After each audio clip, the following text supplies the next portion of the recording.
Salut! Aujourd'hui, on va parler de séduction florale. Pas facile pour une plante de se rendre à un date.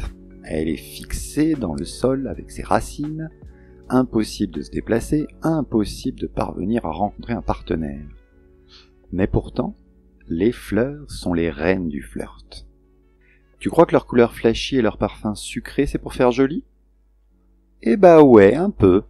C'est en gros le plan drague pour appâter les pollinisateurs. Imagine une abeille, pépouse, en vol, il fait beau. Tiens, au loin qu'est-ce qu'elle voit? Un truc violet magnifique qui sent le sucre. Allez hop, on y va, prêt pour le repas. Mais ce qu'elle sait pas, c'est qu'elle va se faire recouvrir de pollen. Et bim, elle va à une fleur suivante. Et le pollen est transféré. La fécondation est proche. Certaines fleurs vont encore plus loin. Les orchidées, par exemple, copient l'apparence d'une guêpe femelle pour attirer les mâles. D'autres puent littéralement la charogne pour faire venir des mouches. Tout ça pour quoi faire? Faire transférer leur pollen d'une fleur à une autre. Après, quand le pollen arrive sur une nouvelle fleur, il va y avoir la fécondation. On verra ça dans une autre pastille.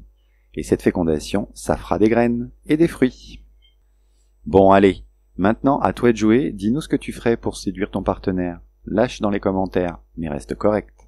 Qu'est-ce qu'il faut retenir?